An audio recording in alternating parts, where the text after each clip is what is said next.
JFK Airport, where mob money took flight. You probably don't know the full story. Listen up. The 1978 Lufthansa heist at JFK netted nearly $6 million in cash and jewels. It was one of the largest cash robberies in American history at the time, masterminded by Jimmy Burke, the real-life inspiration for Robert De Niro's character in Goodfellas. To eliminate witnesses, Burke had most of the heist crew murdered in the weeks following the robbery. The Lucchese family controlled multiple cargo unions, enabling systematic theft for decades. The FBI's Operation Airlift later identified over $50 million in stolen cargo over a single decade. For more deep dives into the dark side of Gotham, hit that follow button. The Garment District, silk, scissors, and shakedowns. You probably don't know the full story. Listen up.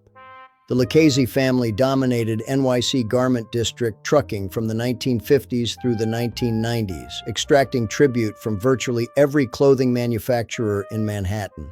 A single mob-controlled trucking company, Consolidated Carriers, held a near monopoly on garment delivery, charging rates 40% above competitive market value. In 1975, a Senate subcommittee identified 14 separate mob-linked companies controlling garment district operations within just a 6-block radius. Fashion designers who attempted to use non-approved truckers found their deliveries lost, damaged, or simply never arriving to retailers. Operation Fashion Police in 1992 dismantled the Lucchese garment racket after a 3-year FBI infiltration, resulting in 23 federal convictions. For more deep dives into the dark side of Gotham, hit that follow button. The Commission Trial, the day the entire mob got indicted at once. You probably don't know the full story. Listen up. The 1985-86 Mafia Commission Trial indicted the bosses of all 5 families simultaneously. It was an unprecedented use of RICO statutes in American organized crime prosecution.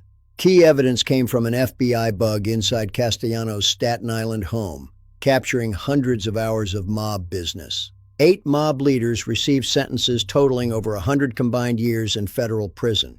This effectively decapitated New York City's organized crime structure. The trial proved legally for the first time that the Mafia Commission existed. It was a functioning criminal enterprise, not merely an FBI theory. Genovese boss Anthony Fat Tony Salerno was convicted, but he was not the real boss.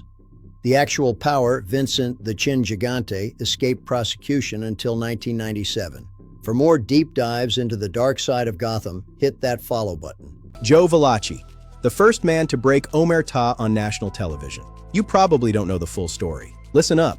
In 1963, Valachi's Senate testimony was the first time a made Mafia member publicly confirmed the organization's existence and its secret initiation rituals on the national record. He flipped to survive. Valachi was wrongly convinced that mob boss Vito Genovese had marked him for death, so he preemptively broke the code to stay alive. His testimony introduced terms like La Cosa Nostra and omertà into the mainstream American vocabulary for the very first time. The Justice Department used his testimony as the foundation for the RICO Act, passed in 1970, the most effective anti-mob legal weapon ever created. With a $100,000 contract on his life, Valachi spent his final years in solitary confinement for his own protection until his death in 1971.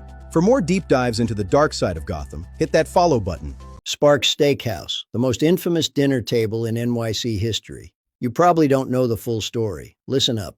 Gambino boss Paul Castellano and underboss Thomas Bellotti were shot dead outside Sparks Steakhouse in Midtown on December 16, 1985, in full evening rush hour foot traffic. Gotti and his consigliere Sammy Gravano personally observed the hit from a car parked directly across the street, confirming the kill before driving away. The assassination was carried out without commission approval, a direct violation of mob protocol that made Gotti simultaneously a new boss and a potential target.